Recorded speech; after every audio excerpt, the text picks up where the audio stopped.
오프라인의 모임이 이제 점점 비활성화된다면, 축소된다면 네. 달라질 게 정말 많을 것 같은데요. 네. 일단 우리의 여러 가지 그 동선을 이렇게 보면은 모임이 참 많은 많죠. 민족이잖아요. 네, 네. 아침 조찬 모임부터 시작해서 뭐 여러 가지 성공을 위해서 네. 모이는 여러 다양한 종류의 그 모임들이 있고요. 네. 여기에 많은 모임에 가입을 하고 부지런히 참석하면서 인맥을 형성하는 것도 네. 하나의 중요한 네. 사회적 일이잖아요. 네. 근데 이런 것도 많이 바뀔 것 같아요. 그러니까 어떤 그런 모임을 통해서, 오프라인 모임을 통해서 인맥을 구축한다. 뭐 이런 네. 것도 좀 바뀔 것 같다는 생각이 드는데요. 네. 이번에 어쨌든 지역 봉쇄를 했을 때 우한 지역에서 뭐 내지 이탈리아에서 사람들이 나와가지고 발코니에서 이제 노래 부르고 서로들 응원하고 이런 것들이 어쨌든 사람들은 사회적인 흔히 얘기하는 동물이라든지 사회적 교류라든지 그 속에서 이제 생활할 수밖에 없다. 이거를 얘기해주는 증명했던 거라고 볼 수 있고요. 그리고 그것은 이제 오프라인 속에서 이렇게 찾았는데 이제 온라인으로 갈 수밖에 없겠죠. 그래서 이게 그 온라인으로 가는 부분하고 그 다음에 또 하나는 저는 집의 재발견 이런 것들도 있을 것 같아요. 네, 집에. 네. 그 단어에서만 딱 그 생기는 그 느낌이, 네. 그러니까 집을 이제까지 잠자고 밥 먹고 쉬는 네. 곳에서 네. 뭔가 네. 또 다른 추가적인 개념이 생길 수도 있다라는 그렇죠. 것이 생각이 되는데 어떤 것들이 있을까요? 집이라는 것이 가족의 공간이었지만 지금까지는 가족의 공간 같지는 않았죠. 아까 얘기했듯이 사실은 그 저녁 시간에만 모이는 공간이고 낮 시간 동안은 다 각자 다른 공간 속에서 있었는데 지금은 이게 이 재택근무와 애들이 있는 가족들 같은 경우는 애들이 온라인 강의를 듣는다고 이게 이제 진짜 한 응접실에서 와글와글 하는 두세 사람 있는 경우는 컴퓨터도 부족해지고 막 돌아가면서 컴퓨터를 써야 되는 그런 일까지 있었다는데 그러면서 1차적으로 가구에 대한 수요가 증가했답니다. 큰 테이블 드러나야 되는 거, 뭐. 각자 필요한, 각자의 공간이 필요한. 그렇죠. 그런 것도 있고, 또 이게 뭐 여러 명이 모여서 또 할 수도 있고, 각자 방에서니까 어떤 집은 이렇게 큰 상에서 모여서 애들 방에서 수업하듯이, 그러니까 학교에서 모여서 하듯이 한 테이블에 다 모여서 앉아놓고서 자기는 일하고 애들은 또 뭐하고 또 같이 또 뭐하는 질문하면 또 물어보고 대답하고 뭐 이런 활동들을 했다고 하더라고요. 그런 활동들이 그러면서 이제 집에서 사람들이 이제 1차적으로 이제 소속감이라든지 그런 것들은 집에서 했을 것이고 그 다음에 뭐 결국 그 집 주변으로 아까 또 얘기했어요. 집 주변에서 활동이라든지 이런 것들이 증가하는 방향으로 갈 것 같다는 생각이 듭니다. 지금 말씀만 들어보면은 각자 그 개인용 컴퓨터들이 다 필요할 것 같다는 생각이. 그렇죠. 예. 네, 각자 일을 해야 하고 공부를 하고 해야 공부하고, 되니까. 네. 어쨌든 뭐 9시에 수업 시작해서 3시에 끝나더라도 어쨌든 그렇게 되니까. 그러니까 우리가 이러한 어떤 원격, 이 화상을 통한 여러 가지 뭐 근무나 아니면은 뭐 수업이나 이런 것들이 된다라는 걸 전제로 해놓게 보면은 네. 그 정말 바뀔 게 많을 것 같네요. 그걸 관리하는 시스템도 필요하고 체킹한 뭐. 네. 예. 사실, 네. 그런데 그거는 또 역시 부모 입장에서 아이를 관리할 때도 그렇지 않을까 싶은 생각이 들어요. 네. 예전에는 숙제 검사 엄마가 하면 뭐 그런 게 있었잖아요. 근데 네. 지금은 뭔가 또 새롭게 부모가 확인할 수 있는 시스템들도 그렇죠. 필요할 네. 것 같다는 생각이 들고요. 네. 근데 이 가족이 시간이 함께하는 시간이 많아지는 게 네. 이게 좀 우스운 얘기지만 중국의 그 사례가 얼마 전에 신문에 나온 거 보니까 이혼율이 높아졌다고. 이게 그게 좋은 것만은 아닌 것 그렇죠. 같다는 생각이 드는데요. 그러니까 뭐 부부 싸움도 늘어났다는 얘기도 있고 한편으로 우리나라에서는 응급실에 실려오는 사람들은 줄어들었다. 왜요? 이 코로나19 때문에 치료를 제대로 못 받은 내지니 아니면 이제 그 병원에 가는 것이 겁나니까 싸우더라도 적당히 싸우는 그런 것이 있는데 근데 어쨌든 사실은 이제 거리를 뒀다가 모이게 되면 좋은 것도 이제 잠깐이고 또 길어지면 이게 서로들 이게 성격들이 나타나니까 사실 다툴 수밖에 없을 것 같고요. 그렇더라도 이제 중국 같은 경우 이혼까지 이렇게 됐다는데 장기적으로는 그렇게까지 갈 것인가는 좀 의문 좀 있습니다. 그러니까 어쨌든 어려운 시기에는 사실 이제 서로들 짜증이 나니까 네, 그런 건 있지만 결국 그렇더라도 서로 간에 연대할 수밖에 없고 서로 간에 도움을 주고받을 수밖에 없기 때문에 극단적인 상황까지는 가지는 않을 가능성도 있는데. 네. 그러니까 결국 이러한 것들의 이러한 문화에 맞춰서 여러 가지 인간관계, 네. 가족 간의 어떤 관계들도 재설정이 될 수도 있겠다는 생각이 드네요. 네. 이게 점점 축소화되는 거는 이제 기본 흐름인 것 같고요. 그러다 보니까 뭐 아까 그 인맥 관리를 통한 여러 가지 모임들도 말씀드렸지만 사실 한국 같은 경우는 종교심이 참 강하잖아요. 그렇죠. 대형 교회들이 상당히 성장해 있는 상황이고요. 네. 근데 요즘 뭐 보면은 교회 안 나가는 뭐 이런 게 있으니까 이런 것들로 인해서 바뀌게 될 종교와 관련해서는 어떤 것들이 있을까요? 저도 이제 역사적으로 이렇게 보니까 이런 큰 전염병이 들었을 때 종교가 타격을 받았던 경우가 많이 있더라고요. 그러니까 사실 이제 항상 이제 병이 생기면 이거는 뭐 사실 벌을 받는 거라든지 이런 것들이 있죠. 근데 주로 이제 몇 사람이나 내지는 나와 적대적인 사람이 병에 걸면 벌을 받는 것이고 적국에 역병이 돌면 이제 우리 하나님이 이제 저를 징벌한다 이렇게 하는데 내지는 우리가 이제 병이 돌면 그때는 이제 우리가 하나님께 잘못했으니까 회개하고 기도하고 반성하고 이렇게 되는데 전 지역에 다 돌게 되면 이게 우리 기도와 그리고 중세의 경우에는 이제 교황이라는 권력 속에서 이게 의심이 사실 생기는 거죠. 그러면서 사실 이제 중세 때 패스트, 유럽 같은 게 패스트 돌면서 인구 한 30분의 1 정도가 죽었다고 하니까 엄청난 충격이었죠. 그 이후에 사실 이제 교황의 권력이라든지 이런 것들이 많이 이제 붕괴되면서 결국은 사람을 되돌아보고 르네상스가 일어나고 이런 것들이 계기가 됐다고 하는데 우리나라의 종교를 보면 우리나라는 좀 개인 구복적인 이런 성향들이 좀 강했고 사실 그래서 어떻게 보면 항상 자신의 성공에 종교가 뒷받침돼주고 종교가 나를 성공을 이끌어주고 뭐 이런 것들이 있었죠. 근데 사실 이번에는 사실 특정 종교단체라든지 이것이 이제 전염병이 확산되는 온상 역할들을 하면서 그리고 일부 목회자분들이라든지 이런 것들을 뭐 사실 이제 하나님이 전염병도 지켜주실 거야, 이겨내게 해줄 거야. 근데 이거는 사실은 우리의 중학교 상식으로만 해도 과학적 상식으로는 사실 이제 그런 상식은 중세시대에서 나올 수 있는 얘기인데, 이 목회자분들이 이게 종교라는 부분하고 근대적인 과학과 합리적 사고하고 이 부분이 사실은 극복이 됐어야 되는 건데 우리나라 속에서는 사실 개인이 구복이라는 측면에서만 관점을 두면 다른 것들은 다 도외시됐어 볼 수 있죠.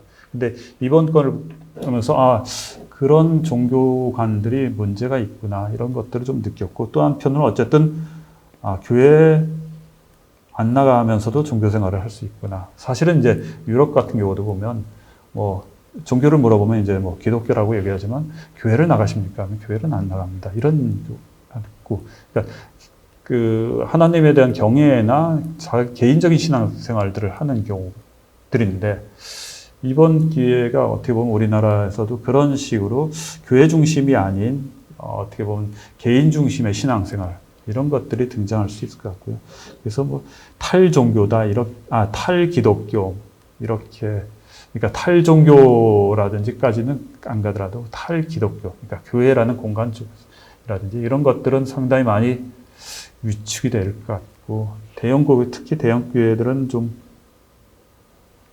이게 좀 조심스럽지만 그전 방식과 같이 성장하기는 좀 이제 그 시대는 지나지 않았는가. 근데 이게 그 나오는 뉴스의 어떤 그 논조들을 보면 사실 교회는 또 자주 모여야 거기서 이제 헌금이 일어나면서 비용을 뭔가 수입을 걷어들이고 그걸 가지고 또 여러 가지 활동들을 하는데 이제 그 모이지를 못하니까 수입이 적어지니까 그러니까 결국은 교세가 위축될 수밖에 없는 지금 활동하고 있는 여러 부분들을 스톱할 수밖에 없는 상황이 되니까 또 교회는 생존의 문제가 되더라고요. 그렇죠. 그러니까 결국은 모든 게 돈으로 연결되는. 사실 이제 그게 우리나라 교회에서도 마찬가지로 회사들이 큰 빌딩 짓는 걸 성공했듯이 큰 건물 중심의 교회가 아니고 진짜 하나님이 원하는 것이 무엇일까? 예수님이 말한 것이 뭘까? 부처님이 자비라든지 이런 것들이 뭘까? 이런 것들을 좀 다시 돌아볼 것 같습니다. 그래서 종교가 외형적인 측면보다 오히려 더 내면적으로 이렇게 성장하지 않을까 이런 기대도 해봅니다. 네. 지금 말씀을 들으면서 저는 갑자기 드는 생각이 온라인 교회가 나오지 않을까. 아니, 스타 목사, 네. 그러니까 스타 그 종교 지도자 중심으로 네. 오프라인 그 건물이 없는 네. 예, 그냥 온라인 상에 온라인, 네. 그리고 온라인으로 뭔가 결제하고 헌금하고 하고 헌금할 수 있는. 네. 네. 그 교회를 통해서 여러 가지 다양한 형태의 또 오프라인 그 인맥들이 형성이 되잖아요. 네, 네. 뭐 비즈니스도 그렇고 뭐 젊은 친구들은 뭐 교회 그렇죠. 오빠 만나는 오빠 만나는.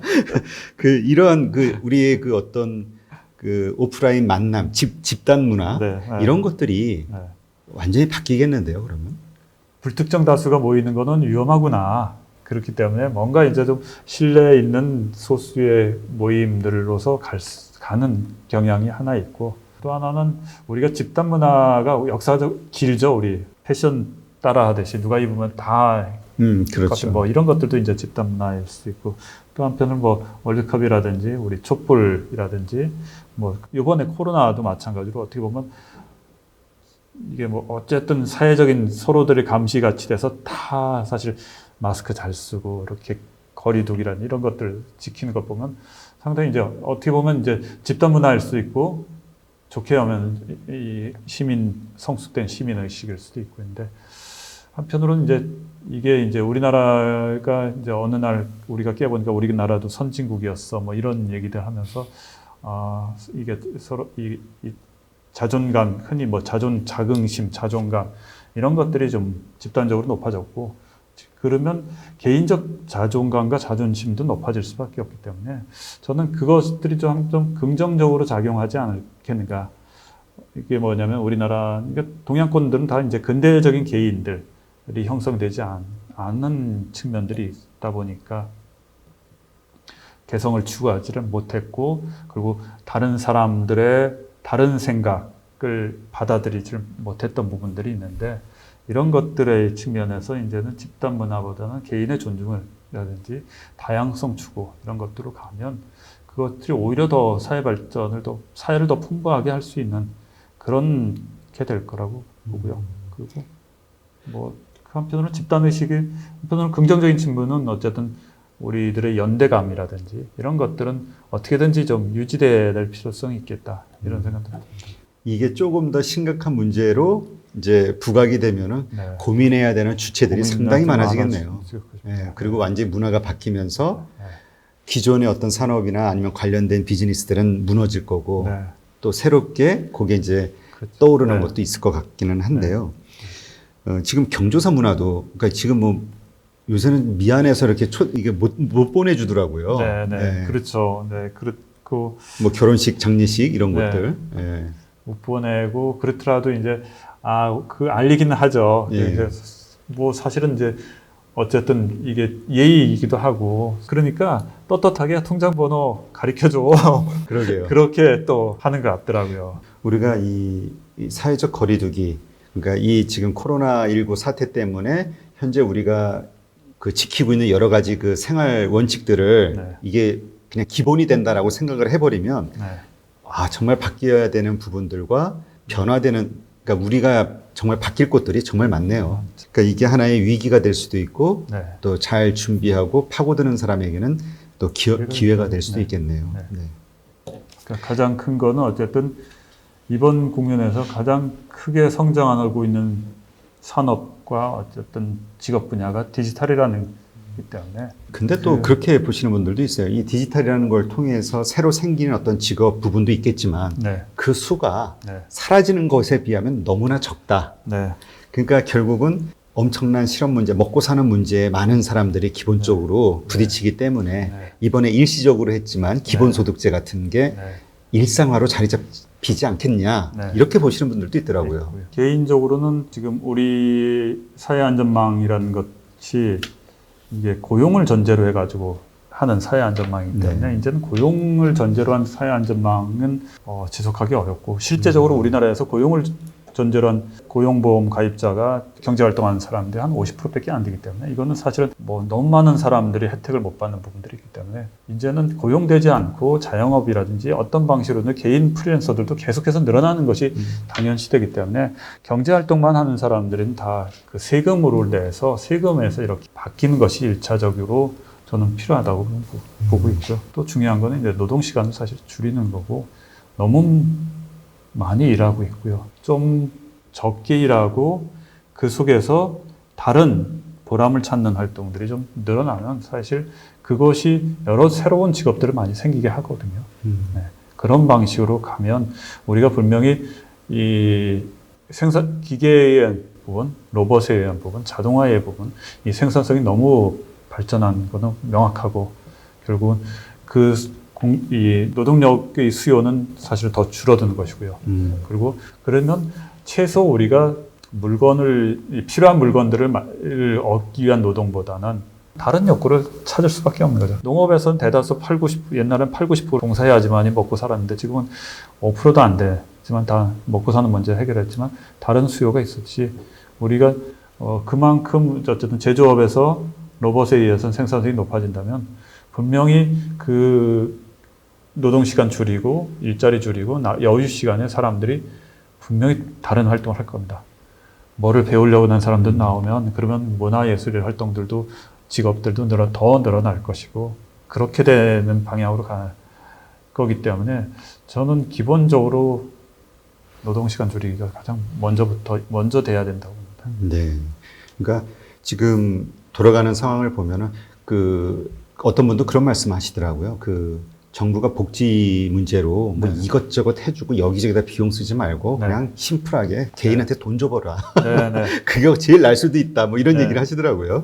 복지 항목들이 이렇게 너무 이렇게 세분화되어 있는데 기본적으로 어느 일정 소득 이하가 되면 그거는 국가에서 소득 보전을 하면 그 안에서 개인이 뭐 의료 쪽으로 하든 뭐든 하든 이것이 더 심플할 수 있다고 봅니다. 그것이 이제 어떤 사람들은 이제 그게 기본소득이다 하고 어떤 사람은 그건 기본소득이 아니다 이런 얘기를 하는데 최소한도의 소득 이하가 됐을 때 생기가 어려울 때 국가가 보조해 주고 그리고 사실은 이제 요번에 또 어쨌든 나타나듯이 취약계층들이 많이 질병에도 약하고 그 취약계층들이 어쨌든 방역이 무너지면 사회적으로 다 같이 파급이 되는 거니까 그런 연대의 측면에서도 복지제도를 좀 개편할 필요는 좀 우리가 4차 산업혁명으로 인해서 사실은 이렇게 변해갈 거라고 예상을 다 하기는 했으나 이 코로나 때문에 확 당겨진 것 같은.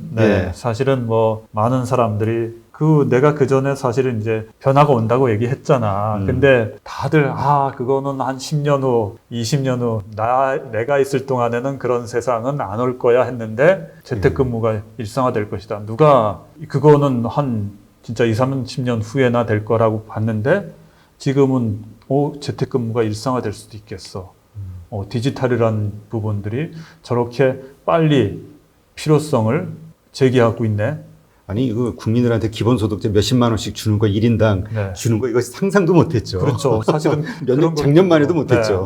그런 것들인데 어느 순간에 그것도 우리나라가 제일 순식간에 줬다 그러더라고요. 이게 사실 우리나라는 이제 신용카드라든지 어쨌든 전산망이라든지 이렇게 됐기 때문에 그 효과들 사실 빨리빨리 나타나고 새로운 시도들 과감하게 할 필요가 있는 것 같아요. 하여튼 세상은 코로나19 이후 정말 빠르게 확 변하는 거는 이제 분명해진 거고요.